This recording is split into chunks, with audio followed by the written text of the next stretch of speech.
Bonjour à tous, aujourd'hui on est à la MJC de Wappy. On va participer à un Repair Café organisé par l'Ecofab Lab de Metz. C'est parti.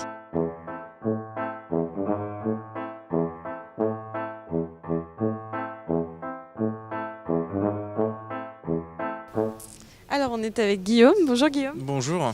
Vous êtes fondateur du Repair Café en Lorraine, c'est ça? Exactement, donc on a été le premier à se lancer en 2014 et plus particulièrement à Metz. Vous pouvez nous dire un peu en quoi consiste le Repair Café tout simplement? C'est vrai que le Repair Café, c'est un concept extrêmement simple qui est le même dans tous les autres Repair Café du monde. C'est le fait de dire qu'une personne, elle vient avec un objet qui est endommagé partiellement ou totalement et on essaye de lui donner une seconde vie. Alors soit en le réparant, soit en essayant de regarder un peu l'entretien, etc. Et l'objectif, c'est que entre bénévoles, on se dit ah bah tiens, faudrait que tu essayes tel truc. Et des fois, on se rend compte que la plupart des objets qu'on considère hors service sont réparables. Et donc, on réinculque cette notion, cette volonté de réparer. On va aller voir Philippe pour lui demander ce qu'il en pense. On est avec Marie-Josée. Bonjour. Bonjour, vous êtes venue faire réparer quoi aujourd'hui? Un hachoir qui normalement hache la viande, mais moi je m'en sers pour faire des spritz. Et donc il fonctionne plus du tout? Ah non, non, parce que j'ai mis de la pâte un peu trop épaisse et puis ça a grillé le fusible. Puis on m'a dit c'est qu'un petit fusible qui coûte 25 centimes. Alors donc Effectivement. j'ai commandé la pièce et puis maintenant Michel fait une soudure. Le porte-fusible.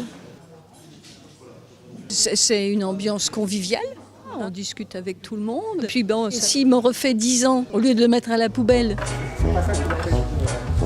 Aujourd'hui, on parle souvent d'obsolescence programmée, et c'est vrai parce que en fonction des composants que l'on va mettre dans les appareils, ça va être des composants de plus ou moins bonne qualité.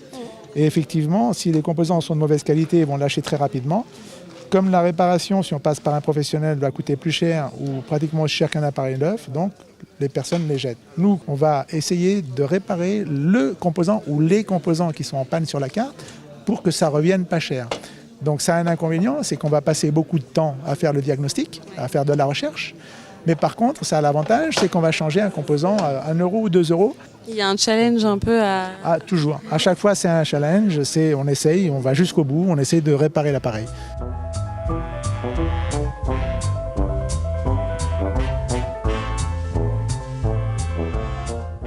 Et justement, vous me disiez que ça peut déclencher des vocations pour certains?